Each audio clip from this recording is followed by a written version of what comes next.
You're here, I'm queer, and welcome back to my channel.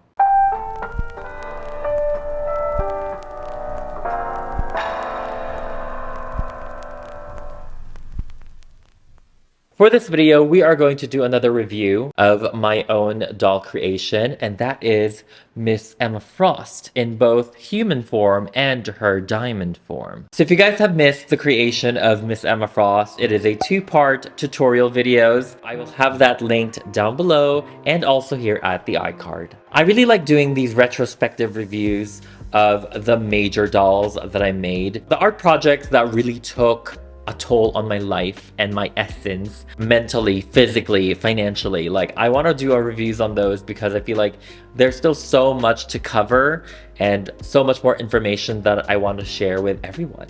I tried to make sure I have notes this time because I have a tendency to ramble. It makes it difficult for me to edit. So here I am rambling again. We have two dolls, two custom BJDs made from scratch, 3D printed in resin, and customized fully. If you guys have been here, this is a recreation of an earlier doll custom of mine, which is this Emma Frost doll. She is a hybrid and she has the Ever After High body with, I believe, a Cinderella Hasbro doll head. At that time, I was working with whatever doll head that would have the right hair color or the right face shape, and everything was just kind of like limited as to what I can do, achieve, and honestly afford. I still really love this doll. However, there's just so many things that I wish I was able to do with this doll. One of them was to create a diamond version of her. Just give her a really high glam. Overall, I feel like she is more lingerie looking, more pajama lingerie vibe, which is not a bad look. But I really wanted to really make her more dramatic, more drama, you know, just more something. I have been wanting to recreate those older dolls where I made so many superheroes in this same formula and kind of give them the quality that I would a regular doll now. And that's where this project was born. Just side by side, like, this is just kind of crazy looking. Like, the quality is just so different. I love superheroes, I like comic heroes, and my favorite part is merging those characters into high fashion and also drag. The overall goal when making the BJD, and specifically Miss Emma Frost, was to kind of bridge the gap of everything that I like from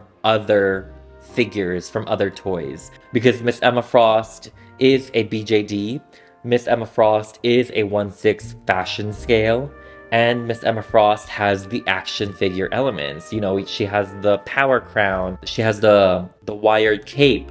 And the fact that you can pose her into so many different ways because of the joints is just so amazing to me. Like, she can look high fashion, she can have an action pose, she can have a flying pose, and it's just so freaking good. I'm so obsessed with it. Initially, when I was working with gothiquezombie on the idea, gothiquezombie would actually send me renders of the diamond form, and I would get so intimidated because obviously these are like professional, like, computer renders of an actual diamond texture. I was like, oh my god, it looks so freaking cool, and I only wish that it could look half as good. It's not gonna look like that. I had to like really rewire my mindset to be okay with that. I knew that we're working with resin, and then I knew that I was such a beginner at it that I don't even know if I was able to achieve a clear resin. I wanted to showcase all of these beautiful renders with you guys. They are absolutely perfection. Right now, I'm really satisfied with what I have, but maybe one day we can up the ante on this one. Like I said, this doll has definitely took a toll on me mentally, physically, emotionally, and financially. Especially recovering from my Ariel Venus doll. I only had like the Penelope break. I feel like this was such a challenge to tackle. Honestly, maybe way too soon because I haven't even recovered from my Ariel Venus doll. Some of you guys are actually curious on how much I've spent to create this project. I don't know why I forgot to mention it in the video. I listed as much as I can in terms of pricing. This is not completed. This is definitely a rough estimate because there's some supplies that I already have in my disposal. I do want to say that this is up there with my aerial Venus.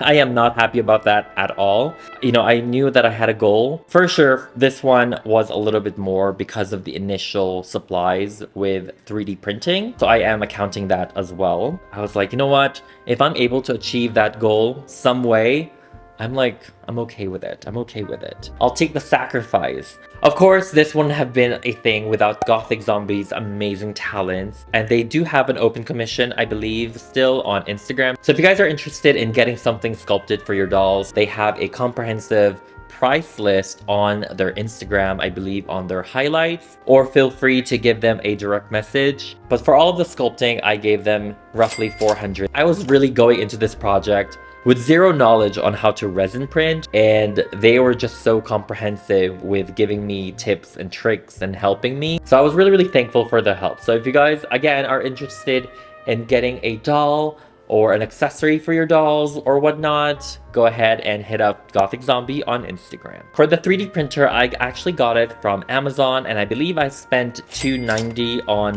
the printer. And again, this was in November, so I'm not sure if their prices are up or down. I also ended up purchasing a cure and wash station because I knew that resin 3D printing was very comprehensive and toxic, and it has a lot of hazard when working with it. So I wanted to make sure that I have the appropriate equipment in making a doll. I knew that I was going to be printing so many pieces and there's going to be a lot of trial and error. I just knew that it was more convenient for me and it'll be a faster workflow if I have the cure and wash station. And the cure and wash station that I got for $153. The one that really gets you in terms of consumables is the resin itself and also the PPE and safety supplies like your gloves, your filters, your masks, paper towels, all of that supplies. And I roughly spent $309. Again, there was a lot of trial and error that I did not show in the initial video because I'm like,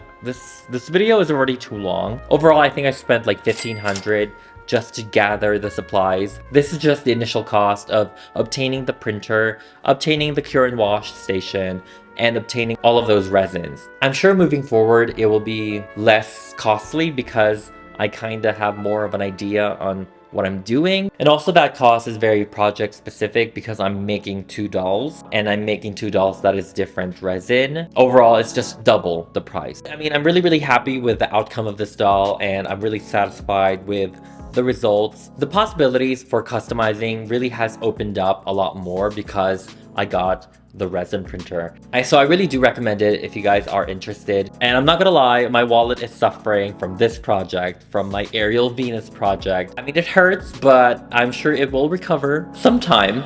And if you guys are interested, definitely go for it. I do recommend it. If you guys have seen the video, you know that the doll base initially that I wanted for Miss Emma Frost didn't really work. I'm actually not mad with the Lotus candle holder that we ended up using because obviously it is made out of real glass, which then really gives off a more diamond sparkle, and I'm just really obsessed with it. I'm waiting into getting another one for this one because, you know, they need to match. If anything, I wish I actually purchased the glass cutter for the drill, like the glass bit cutter or something. I'm not super happy that, you know, the drill, the hole is not super clean. It's not too noticeable, so I feel like it'll be fine. Before I landed on the Lotus crystal, my other backup was actually to use this diamond paperweight that I got from Amazon. I mean, look how it sparkles though. Oh my god, it's literally, it looks like I have a filter on. Oh my god, look at that. You see that? You see these glares? That is absolutely incredible. This is pretty much how the stand would have looked. It's just going to be the top part of this diamond and then she will be on it. So that was the initial goal for that sculpt that GothiqueZombie did for me. And I was like, maybe the backup plan is to get this diamond and slice it in half. I had to be realistic with myself and I'm like, how the heck am I going to slice this in half? You know, I don't have professional glass cutting tools. This was another expense that was just for Miss Emma Frost, but I ended up using it in the end to film the ending part, because in X-Men First Class, Emma Frost actually uses her mental powers, and there's like diamond overlay effects on the film to make it look like you're inside her mind. So it was kind of like that. And I thought that was kind of cool. I am really happy with how this looks, and I feel like overall, composition-wise, it works really, really well, because she has something going on that goes out in the bottom, and she also has something going on that goes out on top. I'm really so happy with how both of them ended up looking, because my go-to style is really draggy, really dramatic, really like high fashion makeup, you know. I want them to really look, I really want them to have the charisma, uniqueness, nerve, and talent type of face, if you know what I mean. And it really is such a departure, because I'm not really into smiling dolls, which I still really like, but I just really prefer Barbie scale with really dramatic, mad looking face, and she's not smiling, and I love non-smiling dolls. I don't know why, but it brings me so much happiness.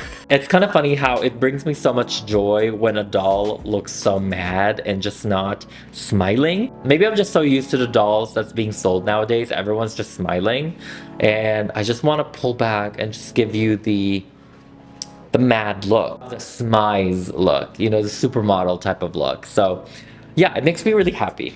This BJD has definitely opened up so much possibilities for me, and I honestly am looking forward to like customizing this doll again and just playing around with different skin tones, playing around with different face models, and I cannot wait to partner up with gothiquezombie again for another amazing major project. So please comment down below who you guys want to see translated into this doll. And we were actually thinking of naming the sculpt and the body itself. I don't know, I feel like I want to name it something kind of like Filipino, something cultural, something cool. I don't know. I have some names that I've been thinking about. I definitely want this to be like traditional pre-colonial Filipino names. Likha, Amihan, Kahel, or something like that. Luntian, something. I mean, those are colors, which doesn't really make sense, but they just sound kind of cool. Mayumi, Buwan, Araw, something like that. I just feel like it'll be so cool to refer to the BJD model and have like a name associated with it.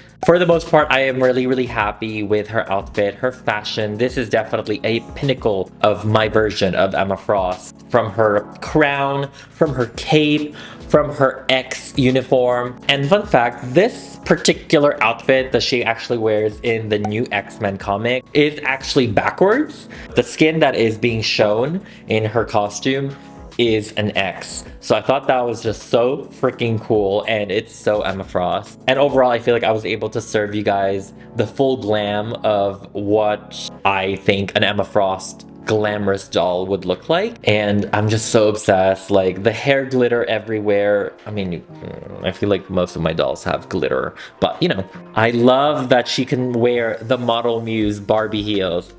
It's just so freaking good. You know, the real main reason why I have an obsession with the Model Muse Barbie pumps is because I have never really seen any other heel that looks like a classic stiletto aside from the Model Muse pumps.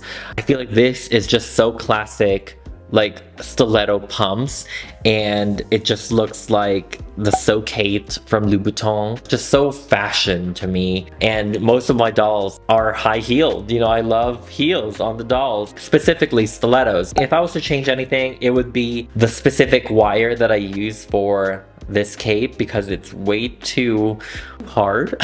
I chose a hard wire because this is a lot of fabric to carry. If I use soft wire, I don't think it will bend and hold its own weight. In hindsight, I could have used a more flexible and softer wire, and I think it would have been fine. Coming into this project from my Ariel Venus and also my Penelope doll, it has taken a toll on my fingers and my hands specifically. It started before Ariel Venus, where I kind of feel tingling here and there. I kind of feel electricity in my hands, and I thought it was just, ooh, it's the creative juices flowing. All of this is very hands-on, but there's just some things when you're working with your hands that are really like damaging. Going into this one, my hands has just been hurting.